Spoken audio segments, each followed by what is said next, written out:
हम वर्जिल नाम के एक बूढ़े आदमी को देखते हैं जो कि एक ऑक्शन कंपनी का मालिक है और बहुत ज्यादा अमीर है। वर्जिल पुराने सामान और एंटीक पेंटिंग्स की ऑक्शन किया करता था और शहर के लोग उसकी बहुत रिस्पेक्ट करते थे। इसके अलावा वर्जिल को अपने आसपास साफ सफाई रखना बहुत पसंद है और वो हर चीज को सिर्फ ग्लव्स पहनकर छूता है। फिर एक दिन जब वर्जिल अपने ऑफिस में आता है तो वहाँ पर उसे क्लेयर नाम की एक लड़की का फोन आता है जो उसे अपना एंटीक सामान बेचने के लिए अपने घर पर बुलाती है। लेकिन इस पर वर्जिल उसे मना कर देता है और कहता है कि वो इस तरह से काम नहीं करता। लेकिन क्लेयर उसे बहुत ज्यादा रिक्वेस्ट करने लगती है जिसके बाद वो उसके घर आने के लिए मान जाता है। इसी के साथ हमें ये भी पता चलता है कि वर्जिल एक बहुत बड़ा धोखेबाज भी है। दरअसल वो हर ऑक्शन में अपने एक दोस्त बिली को बिठाकर रखता है ताकि वो महंगी पेंटिंग को कम दाम में खरीदकर बाद में उसे ऊंचे दामों में बेच सके। वहीं बिली वर्जिल को बताता है कि वो भी एक पेंटर है, जिस पर वर्जिल उसे बोलता है कि सिर्फ हाथ में ब्रश पकड़ने से कोई भी इंसान पेंटर नहीं बन जाता। अब उसकी ये बात सुनकर बिली को बहुत बुरा लगता है लेकिन वो वर्जिल के सामने ज्यादा रिएक्ट नहीं करता। इसके बाद वर्जिल उस खरीदी हुई पेंटिंग को एक सीक्रेट रूम में लेकर आता है जहाँ पर हम उसकी और भी कीमती पेंटिंग्स को देखते हैं जो कि उसने बिली की मदद से खरीदी थी।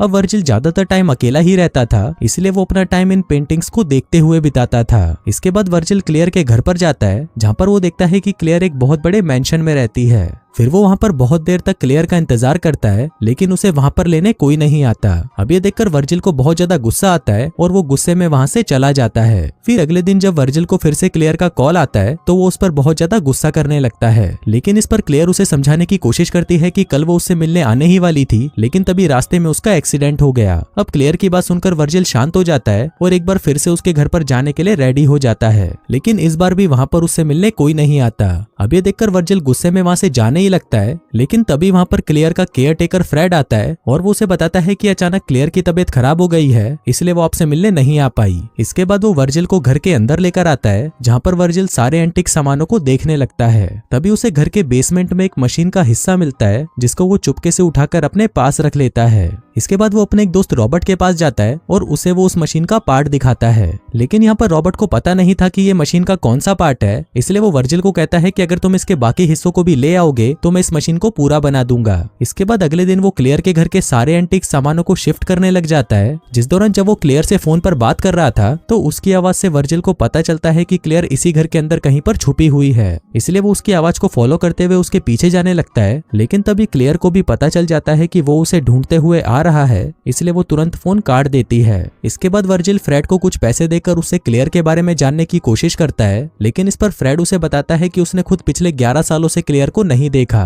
अब ये जानने के बाद वर्जिल क्लेयर को देखने के लिए और भी ज्यादा एक्साइटेड हो जाता है और हर दिन उसके घर के सामने वाली कॉफी शॉप में जाकर उसके ऊपर नजर रखने लगता है। लेकिन काफी दिनों तक नजर रखने के बाद भी वो क्लेयर के बारे में कुछ भी जान नहीं पाता। वहीं कॉफी शॉप में एक लेडी बैठी रहती है जो हर वक्त क्लेयर के घर को ही देखती रहती है। फिर ऐसे ही एक दिन क्लेयर वर्जिल को दोबारा अपने घर पर बुलाती है और वहाँ पर वर्जिल क्लेयर की आवाज को फॉलो करता हुआ एक दीवार तक पहुँचता है जिसके पीछे से क्लेयर उससे बात कर रही थी। फिर क्लेयर उसे बताती है कि उसे एक तरह का फोबिया है जिस वजह से उसे लोगों के सामने आने से बहुत डर लगता है और इसी वजह से वो सालों से इस घर के बाहर निकली भी नहीं। अब ये सुनने के बाद वर्जिल को इस बात से कोई प्रॉब्लम नहीं होती और वो क्लेयर के पेपर्स को वहीं पर रखकर वहां से चला जाता है। इसके बाद हम देखते हैं कि अब धीरे धीरे वर्जिल को क्लेयर पसंद आने लगी थी, इसलिए वो अपने एक दोस्त रॉबर्ट से लड़की को इम्प्रेस करने के तरीके पूछता है। यहाँ पर वर्जिल की बातें सुनकर रॉबर्ट भी समझ जाता है कि जरूर उसे कोई लड़की पसंद आ गई है। अब इसके बाद से ही वर्जिल और भी ज्यादा क्लेयर से फोन पर बात करने लगता है जिससे उसकी क्लेयर को देखने की इच्छा और भी बढ़ती जाती है और उसे किसी भी हालत में ये जानना ही था कि क्लेयर कैसी दिखती है। इसलिए एक दिन जब वो क्लेयर से मिलकर वहां से वापस जा रहा था तभी वो उसके घर के दरवाजे को बंद करने का नाटक करके एक मूर्ति के पीछे जाकर छुप जाता है ताकि वो छुपकर क्लेयर को देख सके। इसके बाद जब क्लेयर को लगता है कि वहां पर कोई नहीं है तब क्लेयर उस दीवार के पीछे बने हुए अपने सीक्रेट रूम से बाहर आती है। फिर जब वो वहां पर क्लेयर को देखता है तो वो उसे देखकर पागल हो जाता है क्योंकि क्लेयर दिखने में बहुत ज्यादा खूबसूरत थी। इसके बाद हम देखते हैं कि क्लेयर को देखने के बाद वर्जिल उसकी तरफ और भी ज्यादा अट्रैक्ट होने लगता है और वो उससे प्यार भी करने लगता है। अब ऐसे ही कुछ दिन बीत जाते हैं और अब वर्जिल को क्लेयर को और भी देखने का मन करने लगता है, इसलिए वो फिर से उसकी मूर्ति के पीछे छुपने का नाटक करता है। और फिर जब क्लेयर अपने रूम से बाहर आती है तो वर्जिल उसे देखने में इतना ज्यादा खो जाता है कि गलती से उससे उसका फोन नीचे गिर जाता है। तभी फोन की आवाज सुनकर क्लेयर को भी शक हो जाता है कि उसके घर में कोई तो है, इसलिए वो भागकर फिर से अपने रूम में चली जाती है। वहीं वर्जिल भी उसके घर से निकलकर वहां से जाने लगता है लेकिन तभी क्लेयर वर्जिल को कॉल करती है और उसे बताती है कि उसके घर में कोई चोर घुस आया है, इसलिए वो उसे अपने घर पर बुलाती है। दरअसल क्लेयर को ये पता नहीं था कि वो आदमी वर्जिल ही है। इसके बाद वर्जिल क्लेयर के पास जाकर उसे बात करता है, लेकिन यहाँ पर क्लेयर बहुत ज्यादा डरी हुई थी और फिर वो रोने लग जाती है। अब क्लेयर को ऐसा देखकर वर्जिल उसे सच बता देता है कि तुम्हारे घर में मैं था। अब ये सुनकर क्लेयर को बहुत बुरा लगता है और वो वर्जिल को वहां से जाने के लिए बोलती है। फिर वर्जिल वहां से जा ही रहा था, लेकिन तभी क्लेयर अपने रूम से बाहर निकलती है और वर्जिल को रोक लेती है। अब यहाँ पर क्लेयर को अपने रूम से बाहर देखकर वर्जिल को बहुत अच्छा लगता है और इसके बाद से ही वो क्लेयर के लिए महंगे महंगे गिफ्ट्स लेकर जाने लगता है ताकि वो उसे इम्प्रेस कर सके। फिर एक दिन जब वर्जिल क्लेयर को मेकअप करना सिखा रहा था, तब क्लेयर को लगता है कि शायद वर्जिल उसे यहाँ से बाहर ले जाना चाहता है, इसलिए वो गुस्से में फिर से अपने आप को उस रूम में बंद कर लेती है। पर अब क्योंकि क्लेयर भी वर्जिल को पसंद करने लगी थी, इसलिए वो कुछ ही देर में वहाँ से बाहर आ जाती है। फिर एक दिन जब वर्जिल क्लेयर को उसके सामान की फोटोज दिखाने आता है, तब क्लेयर उसे अपने उस सीक्रेट रूम में लेके जाती है जहाँ पर वो पिछले 20 सालों से रह रही थी। फिर वहाँ पर वर्जिल क्लेयर को किस करते हुए बोलता है कि तुम पूरी जिंदगी यहाँ पर ऐसे नहीं रह सकती, इसलिए अब तुम्हें यहाँ से बाहर निकलना चाहिए। इस पर क्लेयर उसे बताती है कि मैं भी यहाँ से बाहर निकलना तो चाहती हूँ, लेकिन मुझ में बाहर निकलने की हिम्मत नहीं है। फिर एक दिन वर्जिल जब क्लेयर के लिए खाना लेकर आता है, तभी वो देखता है कि क्लेयर अपने सीक्रेट रूम से गायब है। इसके बाद वो पूरे घर में उसे ढूंढने लगता है, लेकिन क्लेयर उसे कहीं नहीं मिलती। फिर इसके बाद जब वर्जिल उसके घर से बाहर निकलता है, तो वहाँ पर एक आदमी से उसे पता चलता है कि क्लेयर पार्क की तरफ गई है। इसके बाद वर्जिल फ्रेड और रॉबर्ट को लेकर क्लेयर को पार्क में ढूंढने निकल जाता है, लेकिन तभी उसे एक फोन आता है और उसे पता चलता है कि आज तो उसे एक ऑक्शन करना है और अगर आज वो ऑक्शन नहीं हुआ तो उसे बहुत ज्यादा लॉस होगा।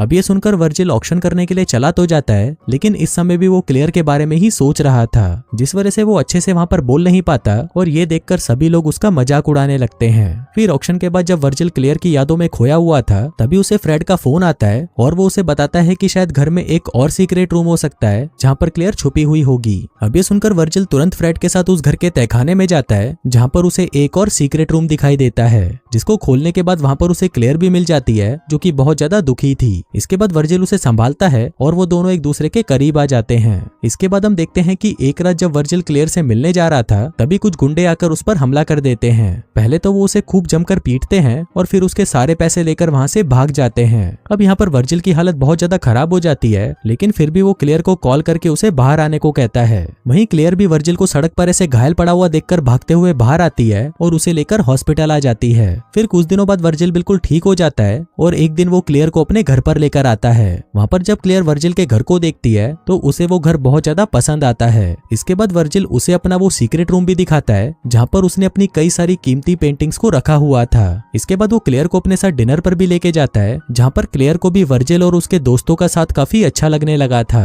तभी वर्जिल वहाँ पर अपना रिटायरमेंट अनाउंस कर देता है और बोलता है कि उसका लंदन में एक आखिरी ऑक्शन होने वाला है, जिसके बाद वो ये सब हमेशा के लिए छोड़कर क्लेयर के साथ शादी कर लेगा। इसके बाद सीन शिफ्ट होता है और हम वर्जिल को देखते हैं, जो कि लंदन में जाकर अपना आखिरी ऑक्शन अच्छे से कंप्लीट कर लेता है। इसके बाद जब वो वापस अपने घर पर आता है तो वो देखता है कि क्लेयर वहाँ पर नहीं है। अब ये देखकर वर्जिल बहुत ज्यादा डर जाता है और उसे चारों तरफ ढूंढने लगता है, लेकिन वो उसे कहीं नहीं मिलती। फिर जब वो निराश होकर अपनी पेंटिंग्स वाले रूम में आता है तो वहाँ पर वो देखता है कि उसकी सारी पेंटिंग्स वहाँ से गायब है। तभी वो वहाँ पर एक स्टैचू को देखता है, जिसके अलग अलग पार्ट्स को वो क्लेयर के घर से चुराकर रॉबर्ट्स को दिया करता था। और ये सब देखकर वर्जिल समझ जाता है कि क्लेयर ने रॉबर्ट के साथ मिलकर उसको पागल बनाया है। इसके बाद वर्जिल को वहाँ पर पड़ी हुई एक पेंटिंग से पता चलता है कि इस चोरी में रॉबर्ट और क्लेयर के साथ बिली भी शामिल था। दरअसल उस दिन जब वर्जिल ने बिली की बेइज्जती की थी, तब बिली ने ही इस चोरी को करने का प्लान बनाया था। इसके साथ ही वर्जिल को यह भी पता चलता है कि उस कॉफी शॉप में जो लेडी बैठी थी वो ही असली क्लेयर है और वो घर भी उसी का है। दरअसल इस असली क्लेयर से रॉबर्ट और बिली ने उसका घर रेंट पर लिया था, जिसके बाद उन्होंने वर्जिल को नकली क्लेयर से मिलवाया ताकि वो तीनों मिलकर उसे पागल बना सके।